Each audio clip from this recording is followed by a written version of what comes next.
یہ قوم پرستی اور سیاست سے بالا تر ہو کر صرف اور صرف پاکستان کی سالمیت کے لیے، انسانیت کی اصلاح، تحفظ اور خدمت کے لیے گزشتہ 12 سالوں سے خدمت خلق کا کام انجام دے رہے، اور اس وقت میں موجود ہوں اپنی ٹیم کے ساتھ۔ عبید الرحمان سلفی میرے ساتھ موجود ہیں، شفیق الرحمان موجود ہیں۔ ہم یہاں پر سیکٹر 11 اللہ دینو گوٹ، عیسیٰ گوٹ، خیابان بلال سوسائٹی، حاجی منشی گروہی گوٹ، یہ جو سرجر ٹول کا مضافاتی علاقہ ہے، یہاں پر ہم موجود ہیں، جہاں پر ہم سروے کے لیے آئے تھے، کیونکہ کل گزشتہ روز جو ہے ہم نے یہاں راشن وغیرہ پہنچائے تھے مختلف گھروں میں۔ مزید ہم نے یہاں پر ڈیٹیلز جمع کرنے تھے کہ مزید کتنے لوگ یہاں پر رہ گئے ہیں، اور ہمارا سروے کا مقصد یہ بھی تھا کہ کسی بچے کی طرف یا کوئی خاتون جو ہے کوئی زیادہ اگر کسی مرض میں مبتلا ہیں تو ان کی بھی ایک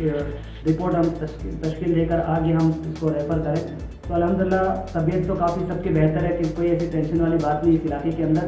ہاں یہ ہے کہ عوام سے میں اپیل کرنا چاہتا ہوں کہ جس طرح ان کے بچے ابھی صفائی ستھرائی میں نظر نہیں آئے یہاں کے لوگ نا، تو یہاں کے لوگوں سے میری اپیل مطالبہ یہی تھا، ان کو ہم نے یہی سمجھایا کہ اپنے بچوں کو جو ہے خاص طور پہ تحفظ دیں، جراثیم سے بچائیں اور صفائی ستھرائی کے حوالے سے توجہ دیں۔ اور میں اپیل کرتا ہوں آل پاکستان عوام سے کہ حکومت اقدامات کی حمایت کرتے ہوئے اپنے آپ کو کورونا وائرس جیسے خطرناک